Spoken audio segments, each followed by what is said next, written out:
Hey everybody, it's Beth. Today I'm using this shelf sitter from Dollar Tree and scrapbook paper from Temu. I paint the shelf sitter, which is about 7.5 by 3.5 with Plaster color chalk paint. That's by Waverly.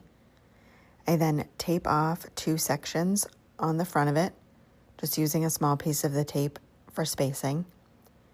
I then paint in between the tape with barn red acrylic paint, as well as the edges connected to those, and then one of the sides. I give that full coverage and then remove the tape and dry those completely. I then add some Mod Podge right next to where I had painted those lines, and then add some onto the scrapbook paper just to make sure that I have that edge completely covered. And then place it down, making sure to overlap that painted area a little bit. Use my heating tool to dry that, and then trim up the paper a little. Add Mod Podge to one of the longer sides. Place that paper down, using the heating tool again to dry that. I do the same on the other side. I then trim up above the areas and add Mod Podge to the very top, and then place down that paper.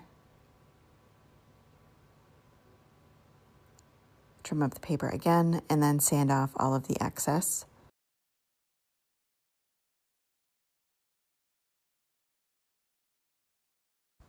And then add a layer of Mod Podge to the top of the paper. Next, I'm taking some twine, wrapping it around, and knotting it in the back,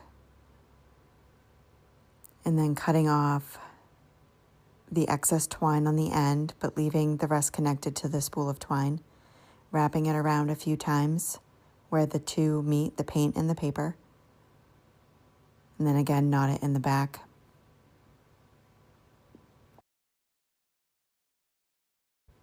Next, I'm making a bow. I take the twine and I wrap it around my fingers a few times, leaving a tail on either end.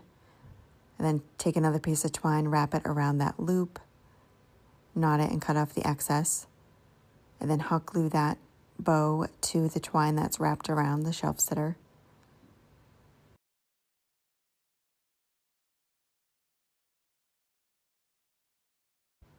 Next, I'm taking these wooden numbers that I got from Amazon. They are a little under 1 inch. I paint them with black acrylic paint, dry them completely, and then I am adding them to the flag with tacky glue. I just brush the tacky glue on the back of each and then place them down towards the bottom.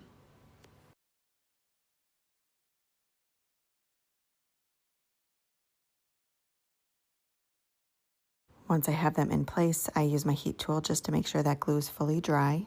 And that is it for this project. Thank you so much for watching.